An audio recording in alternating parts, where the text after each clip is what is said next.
Hey everyone, and welcome back to part 2 of our episode on ageism in the hiring process. Last week, you may recall that we dove headfirst into some pretty sticky conversations about the ways that ageism may show up in the job search. But with the help of a really inspiring job seeker named Michelle that we spoke to on the streets of New York, we were able to turn that conversation around and discover just how dynamic of an asset your age can actually be. Thanks for tuning in, and let's jump back in. I'm Jen, a career coach and your go-to gal for all things career advice. And I'm Priya. We've got your back as you take on the wild ride of job hunting. Welcome to Job Search Stories. I began saying I was an elementary school teacher. All of that helped me in planning and designing programs and learning how to exercise with people and deal with their nutrition and give them handouts and things that are meaningful. My teaching experience, learning how to do all the technology has helped me because now I can teach older adults. No education is a wasted education, so all of those experiences helped me.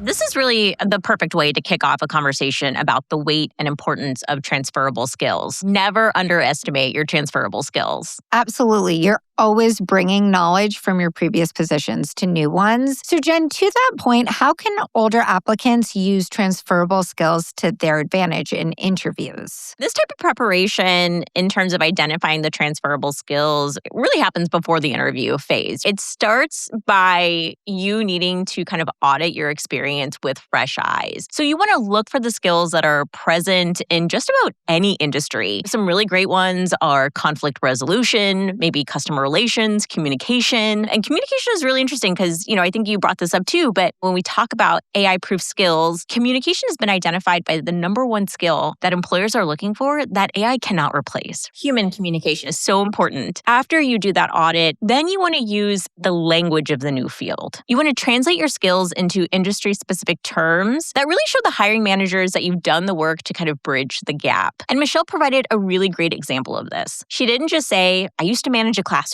She discussed designing progressive programs, developing tracking tools, and educating people. It's the same skills, but a new vocabulary. And then most importantly, within an interview, don't apologize for a non-linear path. You really want to narrate it with intention, kind of framing it as, I did X, which taught me Y, and that's exactly why I'm here. You're connecting the dots for the interviewer. These are really good tips, Jen. I think the one about vocabulary and modifying it for your interview and to make sense for your industry is huge. Identifying transferable skills is something that everyone can and should do, even Gen Z. So Priya, how would you suggest a younger applicant identify transferable skills from their lived experience? Life experience counts. So there's a lot of things that you may have done before you're applying for this first job that are relevant. Things like caregiving, volunteering, freelance projects, and side hustles. I know a lot of you have side hustles right now, and all of those build really important skills. Even if they were not paid roles, they're still building those skills. You want to think in verbs, not titles. What did you do? Organize, coach, communicate,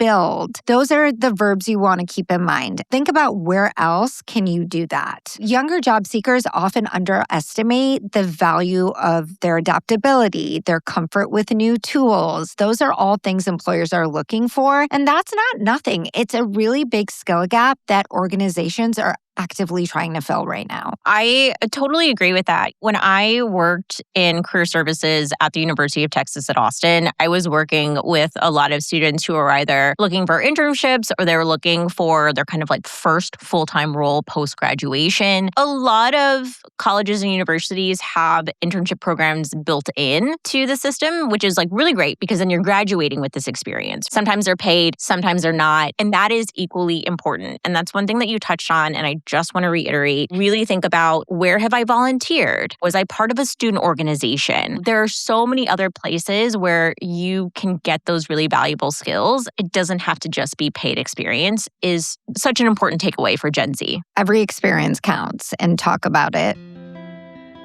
I just did a self-study, got my certification with NASM, and then my holistic certification for nutrition came a few years later. Making a transition later in life doesn't necessarily mean you need to go back to square one or go to college. Beyond transferable skills, Jen, what certifications can people explore to gain new skills without going back to school? This is the time. There are so many options for where to gain certification. Online platforms like Coursera, Udemy, or even Google Career Certificates offer industry-recognized credentials in weeks, not even years, and many are low cost to no cost. So that's fantastic. There are also field-specific options like NASM, which Michelle did, but there's also SHRM, CHRM for HR, or even PMPs, which is for project management. But even companies like HubSpot, who focuses on marketing, offer free certifications, and those can carry real weight with employers, and they don't even require you to get a degree. So if you're further along in your career, gaining a new targeted certification can really signal initiative, and it sends a clear message. It says, I'm current, I'm adaptable, and I'm invested. And what I try to remember as I pivoted through my roles is everyone has to learn new things all of the time, even people who've been in the industry for years. And that kind of gave me comfort because everyone's trying to get new certifications now, not just people trying to get into the field. And so it's more common than you think. And if you're just kind of starting out and you're just curious, YouTube is a really great place to start, especially if you're not yet ready to make an investment, either in time or money resources, because time is a precious resource. Just starting out by going to YouTube, search the things that you're interested in and start watching videos. You're going to get a good sense of, is this industry right for me? Is this role right for me? Quick plug for our A Day in the Life content, where you can truly see real people in real roles and hear about the skills that it takes to be successful and see, hey, I actually am interested in this. And then you can go and decide to invest in a certification if you so choose. That's such a good point, Jen. I love that. To be able to look at what it is like to live that role. A lot of times we're interested in something, but we don't know really what it entails. And so taking that first step as it relates to research and then finding the right certification, and you can do it all on one platform. So that's great. And your age can be an invitation for others you work with to feel seen and comforted by knowing that they're not alone. An example of that showed up in something that Michelle shared with us.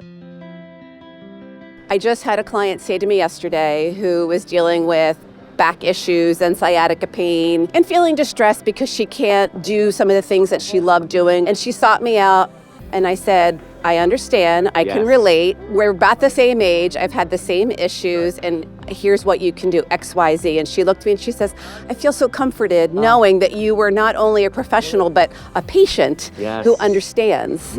That's a really beautiful message that Michelle heard from her client. I think another bold reminder, and one that I really like to reiterate as a career coach, is that you have a huge opportunity to lead by example, especially when you have years of rich experience to back it up. Another item that bears repeating is that experience you gained from previous chapters of your career is always at your disposal. Michelle even says this herself. No education is a wasted education. It's really so true. So Jen, how should mature workers talk about their work experience, especially across a long career? It's really important to focus on the through line. What is the common thread running through all of the roles? That's a narrative arc that is more compelling than a chronological list. And this is really important to do at any age. So regardless of where you are in your career, this is something that you should practice. It helps to reframe longevity as loyalty and depth. Adaptability is something employers look for in an applicant. So saying things like, I've built and led teams through 2 industry disruptions can be a lot more powerful than just saying, I've been in this field for 20 years. And you really want to focus on the qualities that you bring, like the ability to provide mentorship, to be self-sufficient, and even the ability to work in a multi-generational environment. Preparing and understanding the right language is so important. When it comes to conveying your experience, whether it's within your resume or in an interview, the recruiter is going to look for that connective tissue. And it's a lot easier when you already understand it and you've already communicated it. You can either do the preparation beforehand or you can wait until the interview, but then you're kind of catching up. And you don't want the interview to be your practice period. I'm so inspired by Michelle's story. She took something a lot of people struggle to reframe, her age and turned it into an advantage. She pivoted careers, put herself back out there, and landed a role where her experience was exactly what they were looking for. Honestly, that's so powerful. And it's something I want job seekers out there to understand. There is so much potential to take something you feel may be a disadvantage and flip it around to be a positive asset that employers want to bring into their work ecosystem. What would you like to say to job seekers that are out there that are still looking for work or for jobs right now? Do some soul searching about really what you love and how you can make that work for your current situation, your current life, the resources that you have, the area in which you live. I'm positive that you can make it work. If I did as just the stereotypical soccer mom and I found I love what I do, I absolutely love what I do, I'm sure that others could also. I just love that because she touches on so many important things. And the most important to me is that it is never too late to find what you love and go after it. And if we can leave people listening to this with one thing, it's that you can figure out what it is you love and you can go after it. And there are so many different ways in which you can do that. We're living in a time when there's so much access, there's so much information, and you can use that to help you find that path and pursue that path. I love that we're ending on a message of love and really believing in yourself. We're not trying to ignore that it's a tough job market. Everyone knows it. We can see it. And we're not trying to say that age bias can't exist within the job search, but really understanding that experience is a genuine asset, that's really powerful. And it truly is your job to own it and articulate it. Exactly. Your career isn't a straight line. It's a story. And sometimes the chapters you think are behind you end up being the ones that matter the most. Thanks for listening. And be sure to follow and subscribe to Job Search Stories on all platforms. When she walked by, were you like, it's all right, because I'm safe by the bed? It's the after school special of Job Search Stories episode. You know what I mean?